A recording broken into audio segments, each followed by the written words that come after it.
Hello guys, आज के इस वीडियो में हम लोग class 10th subject Hindi B से ऑब्जेक्टिव एमसीक्यू क्वेश्चन को देखते हैं। तो चलिए बिना लेट के वीडियो को शुरू करते हैं। इससे पहले जितने बच्चे क्लास 10th में और आपका सब्जेक्ट हिंदी बी है, आप वीडियो को विदाउट स्किप देखिए, क्योंकि जेक बोर्ड की तरफ से मॉडल प्रश्न पत्र जारी किया गया। तो यहाँ से आपको बहुत ज़्यादा क्वेश्चन फाइनल बोर्ड एग्जाम में देखने को मिल सकता है। तो बिल्कुल आप वीडियो को स्किप मत कीजिए और वीडियो को लाइक कीजिए, अपने फ्रेंड्स के साथ शेयर कीजिए। तो चलिए हम लोग वीडियो को शुरू करते हैं। सबसे पहले थोड़ा आप समझ लीजिए बेसिक चीज़ों। क्लास 10th हिंदी भी समय 3 घंटे को मिलेगा और 80 नंबर का सवाल रहने वाले, जिनमें से 30 नंबर ऑब्जेक्टिव और 50 नंबर सब्जेक्टिव सवाल रहेगा। आप अच्छे से चीज़ों को समझिए। यहाँ पर सामान्य जो निर्देश दिया है उसको थोड़ा पढ़ लीजिए। फर्स्ट में पूछा गया है कि परीक्षा यात्री यथासंभव निर्देशांक अपने उत्तर में दे। जवाब यानी कि अपने भाषाओं में देना है, अपने शब्दों में। सभी प्रश्न अनिवार्य है। कुल प्रश्नों की संख्या 52 है, जिसमें 4 खंड है। क ख ग में विभक्त है। खंड क में 30 प्रश्न रहेंगे, बहुविकल्पीय प्रश्न जो आपको ऑब्जेक्टिव, आप जो समझते हैं ना ऑब्जेक्टिव, 4 विकल्प रहेंगे, 4 ऑप्शन में से आपको जवाब देना है। आई होप कि आप ये निर्देशांक पढ़ेंगे तो आपको थोड़ा बहुत जानकारी मिल जाएगा कि सवाल क्या कहना चाहते हैं और कौन सा कितने नंबर का सवाल है। तो चलिए हम लोग बिना लेट के हम लोग क्वेश्चन आंसर को देखते हैं। सबसे पहले खंड क में देखिए। खंड क में यहाँ पर एक गद्यांश दिया, इसको ध्यानपूर्वक पढ़िए और प्रश्नों के उत्तर दें। थोड़ा ध्यान से पढ़िए।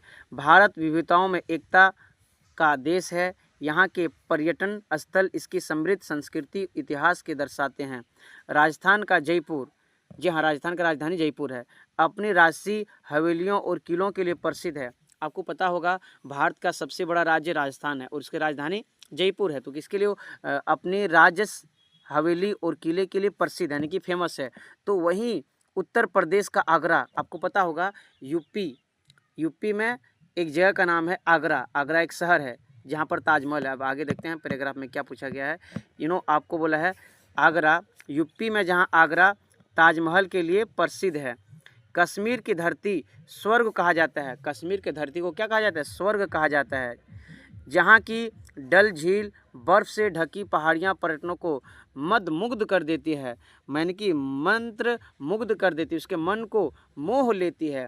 केरल अपने हरे भरे परिदृश्यों, बैकवाटर ऑफ आयुर्वेदिक सपा के लिए लोकप्रिय है। भारत के अलग अलग जगहों को बताया है कि किस प्रकार फेमस है, पूरे दुनिया के लोग यहाँ पर आते हैं और एंजॉय करते हैं, घूमते हैं, उसी को बोलते हैं टूरिस्ट, पर्यटक। दक्षिण भारत में हम्पी के प्राचीन मंदिर, तमिलनाडु के महाबलीपुरम के स्मारक ऐतिहासिक धरोहरों में अद्भुत उदाहरण है। हर साल लाखों पर्यटक भारत के इन स्थलों पर आते हैं। यहाँ की संस्कृति, धरोहर, प्राकृतिक सुंदरता और परंपराओं से प्रभावित होते हैं। पर्यटन ने केवल भारत की अर्थव्यवस्था को मजबूत करता है, बल्कि देश के छवि को विश्व में उभारने का कार्य करता है। आपको बताया यहाँ पर भारत की अद्भुत संस्कृति के बारे में, जो पूरी दुनिया में फेमस है और हमारे भारत देश में अलग अलग देश के टूरिस्ट लोग आते हैं। तो यहाँ पर चलिए हम लोग बिना लेट के क्वेश्चन आंसर देखते हैं क्या सवाल किया गया है। फर्स्ट, गद्यांश के अनुसार ताजमहल कहाँ स्थित है? तो बच्चा को पता है, नीचे कमेंट बॉक्स बता दीजिए। देखते हैं आपको पता है कि नहीं। आप 10th क्लास में आ गए हो, आपको ताजमहल पता है कि नहीं? ताजमहल किसने बनाया था? शाहजहां ने बनवाए थे अपने मुमताज़ बेगम की याद में, जो कहाँ पर है? आगरा में। ऑप्शन नंबर बी इसका बिल्कुल सही हो जाएगा। ऑप्शन क्या पढ़ेंगे? आपको पैराग्राफ यहाँ पर दिया हुआ, पैसेज दिया हुआ है, पढ़ सकते हैं। कश्मीर को किस नाम से जाना जाता है? संस्कृति का केंद्र, धरती का स्वर्ग, प्राचीन धरोहर, बर्फीला घाटी। तो आपको हम लोग जस्ट बताएं, कश्मीर को किस नाम से जाना जाता है? धरती का एक स्वर्ग का टुकड़ा मानते हैं। ऑप्शन नंबर बी बिल्कुल सही हो जाएगा। क्वेश्चन नंबर 3 देखिए। हम्पी और महाबलीपुरम के स्मारक का महत्व क्या है? जी हाँ, वे प्राचीन धरोहर है, वे आयुर्वेदिक केंद्र है, वे व्यापारों के स्थान है, वे बर्फीली चोटियाँ हैं। तो आपको जल्दी से बता देना। अभी जस्ट हम लोग पहले पढ़ें, थोड़ा पैराग्राफ में आपको हम दिखा देते हैं। हम्पी जो पूछा ना, हम थोड़ा जस्ट आपको पैराग्राफ में दिखा देते हैं। यहाँ पर देखिए, दक्षिण भारत में, साउथ इंडिया में हम्पी प्राचीन मंदिर, तमिलनाडु महाबलीपुरम के स्मारक ऐतिहासिक धरोहर के अद्भुत उदाहरण है। तो इसका सही आंसर आपको बिल्कुल अब तो दे देना चाहिए। अब तो बिल्कुल आपको देना ही पड़ेगा। बिल्कुल आप दे सकते हैं। तो जितने बच्चों ने, जी हाँ, जितने बच्चों ने क्वेश्चन नंबर 3 का ऑप्शन नंबर ए चुने, वो प्राचीन धरोहर है, तो option number A is the right answer हो जाएगा। क्वेश्चन नंबर 4 पे आ जाइए बिना लेट के। बहुत आसान क्वेश्चन रहेगा, आप पैराग्राफ पढ़कर जवाब दे सकते हैं। बिना लेट के हम लोग आगे बढ़ते हैं। गद्यांश के अनुसार पर्यटक का भारत पर क्या प्रभाव पड़ता है? केवल मनोरंजन करता है, अर्थव्यवस्था को मजबूत करता है और देश की छवि को उभारता है, भारत की समस्याओं को बढ़ाता है, केवल पर्यटकों की संख्या बढ़ती है, नहीं, ये सब गलत हो जाएगा। ऑप्शन नंबर बी बिल्कुल सही हो जाएगा। ऑप्शन नंबर बी जितने बच्चों ने चुने, जी हाँ, जो बाहर के लोग आते हैं तो हम लोग यहाँ से जितने भी पर्यटक बाहर से आते हैं तो हमारी अर्थव्यवस्था को कहीं ना कहीं मजबूत करते हैं और देश की छवि को उभारते हैं, हमारी संस्कृति को विदेशों में यानी कि चर्चा होते हैं। आगे नेक्स्ट देखिए पैराग्राफ, यहाँ पर ध्यान से आपको पढ़ना है और फिर आगे क्वेश्चन नंबर 5 का जवाब हम लोग को ढूंढना है। तो यहाँ पर थोड़ा आप पैराग्राफ को अच्छे से पढ़िए। जी हाँ, पर्वत की ऊंची में छुपा है सुकून, जहाँ बहती नदियों में अपने अनमोल जुनून, हरे भरे जंगलों का अद्भुत विस्तार, धरती का यह कोना है अनमोल उपहार यानी गिफ्ट, चमक आप यहाँ थोड़ा अच्छे से पढ़िए। चमचमाती झीलें, निर्मल जलधार, प्रकृति का हर दृश्य मन को करता पुकार, पक्षियों का मधुर गान, फूलों की खुशबू, यह सब मिलकर बनाते हैं धरती का जादू।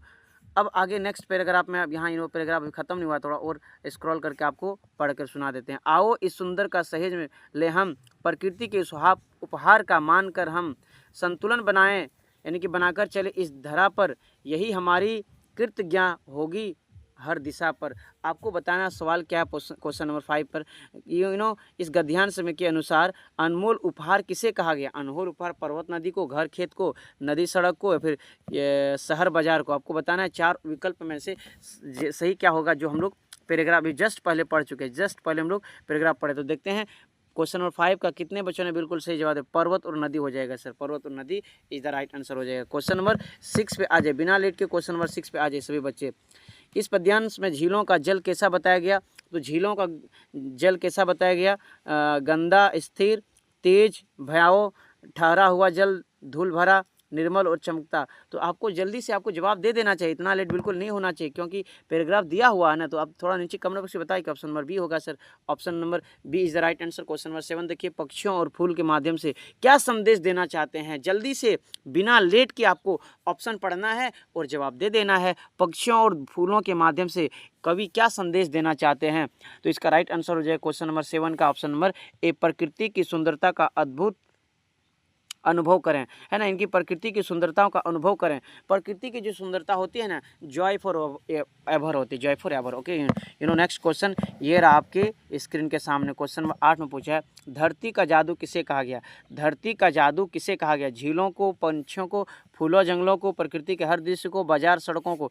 तो जल्दी से आपको नीचे कमेंट बॉक्स में बताना। पैराग्राफ में ध्यान देना आपको, पैराग्राफ में क्या पूछा है? प्रकृति के दृश्यों को बोला। तो क्वेश्चन नंबर 8 का ऑप्शन नंबर सी बिल्कुल सही हो जाएगा। खंड ख में आते हैं और देखते हैं यहाँ पर व्याकरण यानी कि ग्रामर से सवाल है और आपको अच्छे से पढ़ना है और अच्छे से जवाब देना है। आप बच्चा को पता है, बाल कृष्ण शब्द का संधि विच्छेद करें। संधि विच्छेद यानी कि तोड़ना है इसको। तो ऑप्शन नंबर ए में दिया हुआ है। जी हाँ, ऑप्शन नंबर ए आप देख सकते हैं सभी बच्चे। बाल जोड़ कृष्ण, बालक जोड़ सन, बाल जोड़ ल कृष्ण, बालक जोड़ कृष्ण। तो 4 ऑप्शन है, आपको जल्दी से जवाब देना। बाल कृष्ण शब्द का संधि विच्छेद सही क्या हो जाएगा? देखते हैं कितने बच्चों ने बिल्कुल संधि विच्छेद पढ़े हैं और संधि विच्छेद उसको आता है। तो ऑप्शन नंबर कौन सा सही होगा नीचे कमेंट बॉक्स में बता दीजिए, तो हम समझ पाएंगे। जितने बच्चों ने बाल जोड़ कृष्ण बताएं, बिल्कुल आप सही बताएं, बाल जोड़ कृष्ण, बाल कृष्ण हो जाएगा। क्वेश्चन नंबर 10 देखिए, सूर्य का एकार्थी शब्द कौन सा होगा? जी हाँ, सूर्य का एकार्थी शब्द चंद्र, नक्षत्र, अनल, भास्कर। तो सूर्य को और कौन से शब्द से पुकारे जाते हैं? जल्दी से बताएं क्वेश्चन नंबर 10 का। तो ऑप्शन नंबर बी भास्कर। सूर्य को भास्कर भी बोला जाता है। आप बच्चा को पता होना चाहिए। क्वेश्चन नंबर 11 पे आ जाइए। क्वेश्चन नंबर 11 में पूछा है, नभ का कौन सा शब्द सही है? नभ का कौन सा शब्द सही है? क्वेश्चन नंबर 11 का जल्दी से जवाब देना। आकाश, धरती, अग्नि, पानी। 4 विकल्प है, चारों विकल्प में से आपको जल्दी से, नभ को आकाश बोलते हैं, यानी कि आकाश को नभ भी कहा जाता है। Option number A is the right answer हो जाएगा। क्वेश्चन नंबर 12 पे आ जाइए। पुस्तकालय शब्द में प्रयुक्त प्रत्यय क्या है? प्रत्यय किसको कहते हैं? प्रत्यय किसको कहते हैं सर जी? प्रत्यय किसको कहते हैं? प्रत्यय यानी लास्ट में आपको उसका साउंड से थोड़ा पढ़ना है। पुस्तकालय, पुस्तकालय। आप देखिए, आलय, अय, अन, य, क्या होगा? क्वेश्चन नंबर 12 का क्या सही आंसर हो जाएगा? आलय हो जाएगा। पुस्तकालय, आलय, आलय। तो option number A is the right answer हो जाएगा। उपसर्ग में सामने यानी कि जुड़ जाता है सामने आकर के, और प्रत्यय में साउंड से देखा जाता है। क्वेश्चन नंबर 13 पे आ जाए। असत्य शब्द में प्रयुक्त उपसर्ग क्या है? असत्य, हम बोले ना उपसर्ग में पहले जुड़ता है, तो सत्य के आगे क्या जुड़ गया? आपको कॉमन सेंस लगाना है। सत्य के आगे क्या जुड़ गया सर जी? सत्य के आगे तो हम लोग देख पा रहे हैं क्या जुड़ गया? अस, अस, सत्य क्या जुड़ गया? जल्दी से बता दीजिए, इतना लेट इतना लेट कैसे कर पा रहे हैं? ऑप्शन नंबर ए चुन लेना है। वहाँ पर सिंपल से देखिए यहाँ पर सवाल क्या पूछा है क्वेश्चन नंबर 13 पे, असत्य का उपसर्ग, तो उपसर्ग को पहले जुड़ जाता है, जैसे हम लिखेंगे आजन्म, आ जन्म, तो जन्म के आगे क्या लगा? आ लगा है। जैसे लिखेंगे उपमान, उपमान लिखेंगे तो मान के आगे क्या लगा? उप लगा है। इसी प्रकार आपको यहाँ पर जवाब देना है। सत्य में आ लगे तो असत्य हो गया। Option number A is the right answer. I hope कि आप समझ गए। क्वेश्चन नंबर 14 पे आ जाइए। राम स्कूल जा रहा है, वाक्य में जा रहा है क्या है? राम स्कूल जा रहा है, तो जा रहा है वाक्य में बताना विशेषण है, क्रिया है, संज्ञा है, सर्वनाम। आपको पता है जा रहा है, खा रहा है, पी रहा है, बोल रहा है, हंस रहा है, दौड़ रहा है, पढ़ रहा है, हालांकि कम पढ़ता है फिर भी बोल दे रहे हैं। क्वेश्चन नंबर 14 का आपको जवाब देना है कि जा रहा है वाक्य में क्या है। क्वेश्चन नंबर 14 का बिल्कुल जितने बच्चों ने क्रिया चुने बिल्कुल सही। जाने का, आने का, खाने, ये सब काम हो रहा है। Option number B is the right answer. बिना लेट के क्वेश्चन नंबर 15 पढ़ते हैं। यहाँ पर सवाल है वह अच्छा गाता है, वो आप कैसे गाते हैं ये नहीं पूछ रहा है, वह अच्छा गाता है जबकि मैं गाने में अच्छा नहीं हूँ, वाक्य की रचना क्या होगा? बहुत ही मजेदार सवाल। हम बताएं वाक्य 3 प्रकार के होते हैं। वाक्य एक सरल वाक्य, संयुक्त वाक्य, जी हाँ, सरल वाक्य, संयुक्त वाक्य और मिश्र वाक्य। हम पढ़ाएं वाक्य का 3 भेद है। सरल वाक्य रचना के आधार पर, सरल वाक्य, संयुक्त वाक्य, मिश्र वाक्य। आपको अब यहाँ पर समझ लेना है सरल वाक्य किसे कहते हैं। जी हाँ, सरल वाक्य किसे कहते हैं? आना, जाना, खाना, मैं जा रहा हूँ, मैं खा रहा हूँ, मैं पढ़ रहा हूँ, ये सरल वाक्य हो जाएगा, ये सरल वाक्य हो जाएगा। जब 2 वाक्य जुड़ेगा, मैं आया और गया, पक्षी सुबह हुई और चिड़चिड़ाने, क्या बोलती है चिड़चिड़ाने नहीं लगी, चिचिहाने लगी, it's my mistake, so really sorry. संयुक्त में क्या होगा? दूसरा वाक्य पहले वाक्य का अभाव दिखाएगा। तो यहाँ पर देखिए, यहाँ पर क्या सवाल पूछा गया है, जबकि मैं अच्छा गाने लगा। कब गाने लगा? वह अच्छा गाता है जबकि मैं अच्छा नहीं गाता हूँ। तो दूसरा वाक्य पहला का कहीं ना कहीं अभाव दिखा रहा है। तो इसका सही आंसर हो जाएगा मिश्र वाक्य। जितने बच्चों ने ऑप्शन नंबर बी चुने आप बिल्कुल सही जवाब दें। आई होप कि आप समझ गए होंगे। क्वेश्चन नंबर 16 पढ़ते हैं। राजमाता शब्द में किस प्रकार का समास है? जी हाँ, राजमाता शब्द में किस प्रकार का समास है? तत्पुरुष, द्विगु, बहुब्रीहि, द्वंद्व। आपको क्लास में ट्रिक्स के माध्यम से आपको समास पढ़ाए गए थे, अब तक दादी, जिनमें से समास का 6 भेद पढ़ाए गए थे। ठीक है, आपको जल्दी से जवाब दे देना है। क्वेश्चन नंबर 16 का जितने बच्चों ने ऑप्शन नंबर ए चुने हैं तत्पुरुष, वहाँ बिल्कुल आप सही जवाब दें, बिल्कुल आप सही जवाब दें। क्वेश्चन नंबर 17 में आ जाइए।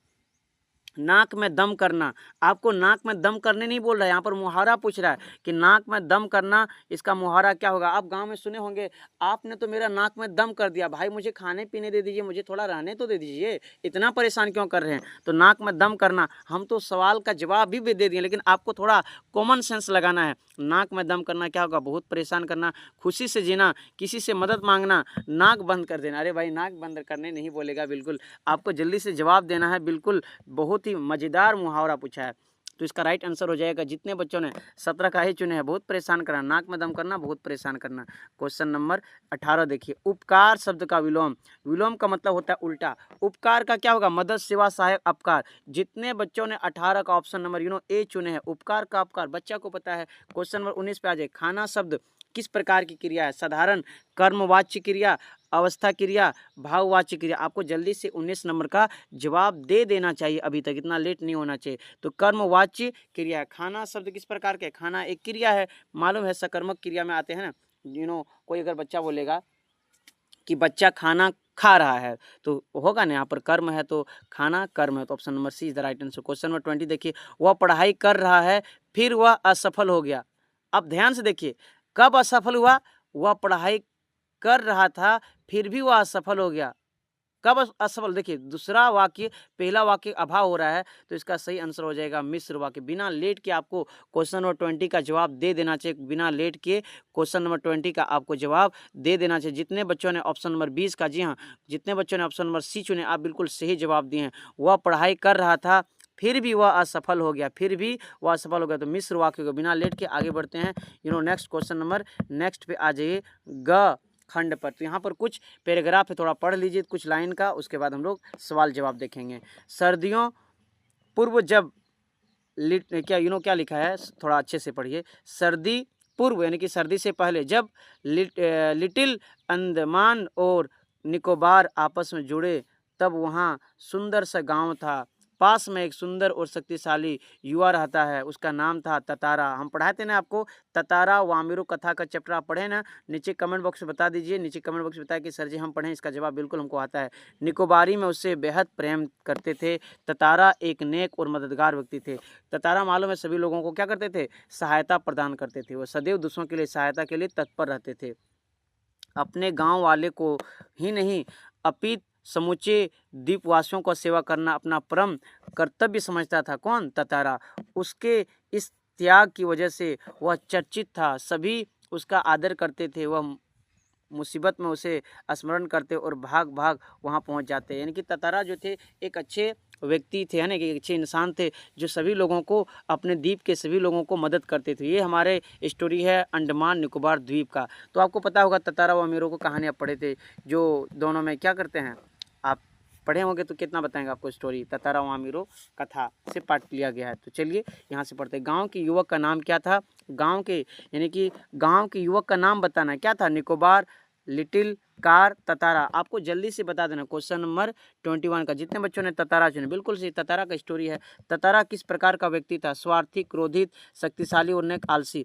तो आपको पता होना चाहिए ततारा बहुत अच्छे इंसान थे। जी हाँ, बहुत अच्छे इंसान थे। तो 22 का बी हो जाएगा। शक्तिशाली भी थे और नेक भी थे। क्वेश्चन नंबर आ जाइए, क्वेश्चन नंबर 23 पे आ जाइए। क्वेश्चन 23 पे क्या पूछा है थोड़ा पढ़िए। ततारा की प्रसिद्ध मुख्य कारण क्या थे? उसकी शक्ति, उसका धन, उसकी शिक्षा, उसका त्याग और मददगार स्वभाव। जल्दी से आप बता दें। 23 का भी ऑप्शन नंबर बी हो जाएगा, उसका त्याग और मददगार स्वभाव। क्वेश्चन नंबर 24 देखिए। लोग किस समय ततारा को स्मरण करते थे? उत्सव के समय, सामान्य समय, भोजन के समय, मुसीबत के समय। आपको पता होना चाहिए लोग कब इसको याद करते, लोग कब इसको याद करते। बच्चा को पता है मुसीबत के वक्त, और ये पहुंच भी जाते थे बेचारा। ठीक है, आगे बढ़ते हैं। क्वेश्चन नंबर नेक्स्ट पे आ जाए। क्वेश्चन 25 पे पूछा गया, प्रस्तुत गद्यांश किस पाठ से लिया गया है?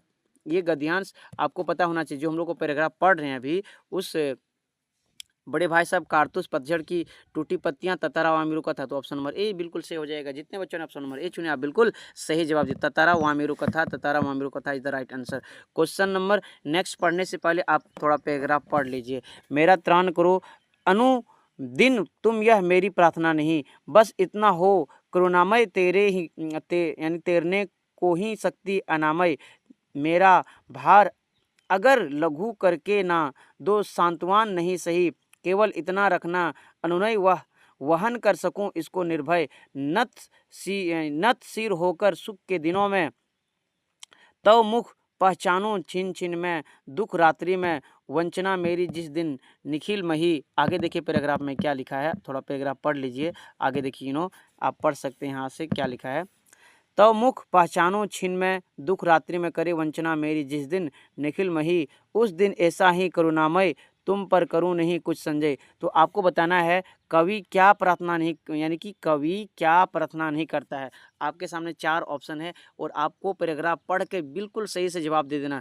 कवि ने किस चीज़ का प्रार्थना नहीं कर रहा है? 26 का बिल्कुल ए हो जाएगा, अनुदिन त्राण करने की प्रार्थना नहीं कर रहा। तो जितने बच्चों ने ऑप्शन नंबर ए चुने आप बिल्कुल सही जवाब दिए। क्वेश्चन नंबर 27 पे देखिए, कवि की प्रार्थना में कौन सी शक्ति मांगी गई? कवि ने अपनी प्रार्थना में, अपनी दुआ में कौन सी शक्ति मांगे? तो ये सभी को पता है, अगर आप पढ़े हैं। यहाँ पर पैराग्राफ भी दिया है, उसमें पढ़ने का क्या बात है, पैराग्राफ तो सामने है। निर्भय से भार वहन करने की शक्ति, option number C is the right answer हो जाएगा। क्वेश्चन नंबर 28 पे आ जाए। कवि सुख के दिनों में क्या चाहते हैं? जी हाँ, कवि सुख के दिनों में क्या चाहते हैं? संतोष पाना, निश्चित होना, कुछ ना मांगना, ईश्वर से मुख पहचानना। तो आपके सामने 4 विकल्प है, जल्दी से आप जवाब दीजिए। क्वेश्चन नंबर 28 का ईश्वर का मुख पहचानना, option number B is the right answer. Question number 29, दुख के समय कवि किस भावना से बचने की बात करते हैं? जी हाँ, दुख के समय कवि किस भावना से बचने की बात करते हैं? संशय से बचने का बात करते हैं। ओके, क्वेश्चन नंबर 30 पे आ जाए। प्रस्तुत पंक्तियों की कवि, यानी कि प्रस्तुत पंक्तियां जो लिखा है इसका कवि बताना।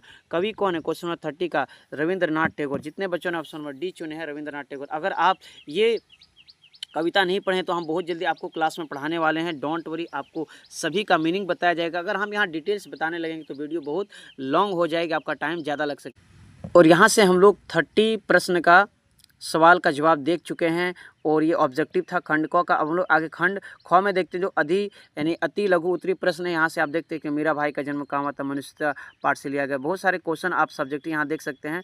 और इसी प्रकार आपको मन लगा के ऑब्जेक्टिव सब्जेक्टिव प्रश्नों का प्रैक्टिस करना है और अच्छे से पढ़ाई करना है, क्योंकि लास्ट टाइम है। अब आपको बिल्कुल कॉमेडी नहीं करना है, अच्छे से मन लगा के पढ़िए, तब जाकर के रिजल्ट होने वाला है। आप एक कहावत सुने होंगे कि कुछ पल की मेहनत हमेशा के पछतावे से बेहतर होता है। तो आपको बिल्कुल मेहनत करना है, बिना मेहनत का कुछ मिलने वाला नहीं है, सभी को पता है। तो आई होप कि आप मेहनत करेंगे और अच्छा रिजल्ट आपके परिणाम यानी कि अच्छा रिजल्ट तभी आ सकता है जब आप अच्छा मेहनत करेंगे। तो चलिए आज के लिए क्लास को एंड करते हैं। पढ़िए और खूब आगे बढ़िए।